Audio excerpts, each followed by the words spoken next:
g de x est supérieur ou égal à 0 et a est strictement supérieur à 0.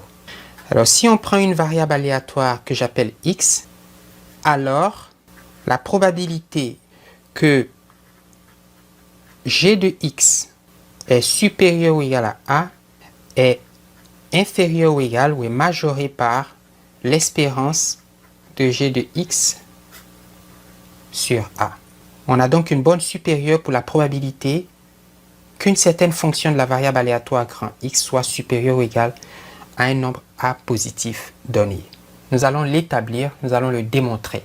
Pour en faire la preuve, nous allons calculer l'espérance de g de x.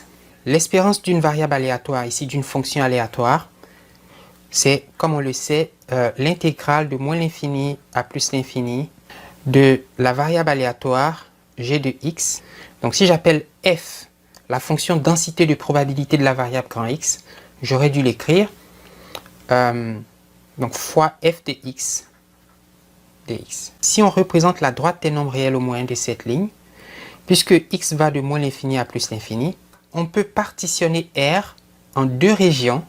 Une région où la fonction g est supérieure ou égale à a, et une région où g est strictement inférieur à a. Car en effet, pour un nombre réel x donné, de deux choses l'une, ou g de x est supérieur ou égal à a, ou g de x est strictement inférieur à a.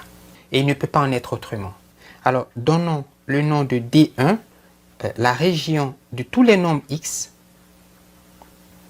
tels que g de x est supérieur ou égal à a, et appelons D2 la région où l'ensemble de tous les nombres réels x, tels que g de x est plus petit que a.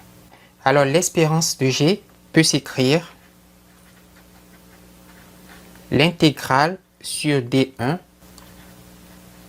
g de x f de x dx plus l'intégrale sur D2 de g de x f de x dx. Alors nous sommes partis de l'hypothèse que la fonction g est positive, et comme f est une fonction densité de probabilité, f de x est positive sur R, et donc le produit g de x fois f de x est positif.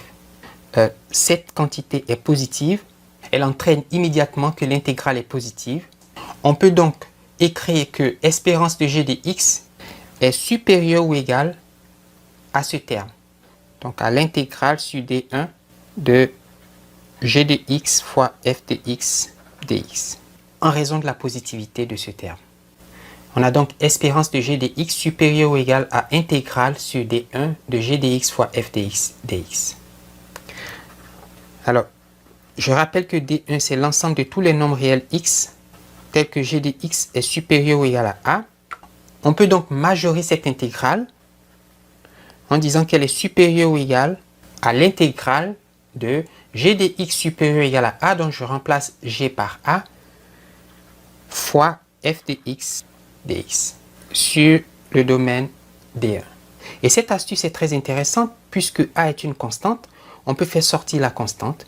On va donc écrire que l'espérance de g de x est supérieure ou égale à a fois l'intégrale sur D1 de la fonction densité.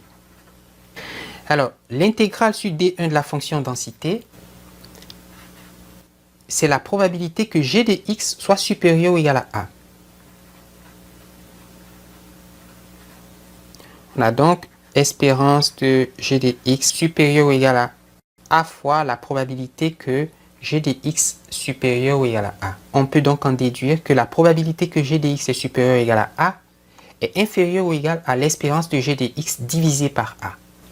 Donc la probabilité que g de x majeur a est inférieure ou égale à l'espérance de g de x divisé par a. Et donc voici la forme générale de ce qu'on appelle habituellement une égalité de Markov. Je l'appelle forme générale parce que dans beaucoup de livres, on retrouve certaines formes qu'on peut dire particulières. La probabilité que x est supérieur ou égal à a est majorée par l'espérance de x divisé par a. pour des variables positives, n'est-ce pas? Donc si x est positive et a strictement positif, cette inégalité est vraie.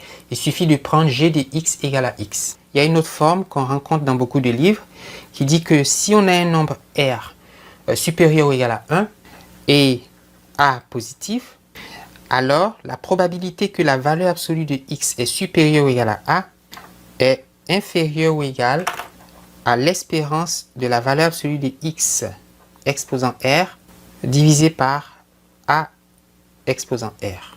Et pour l'établir, on prend g de x égale à valeur absolue de x exposant r et qui est positive. La probabilité de g de x, c'est la probabilité que la valeur absolue de x à la puissance r est supérieure ou égale à a exposant r. Cette probabilité est inférieure ou égale à l'espérance de la valeur absolue de x exposant r, qui est l'espérance de g de x divisé par a exposant r. C'est exactement ce que dit le théorème général.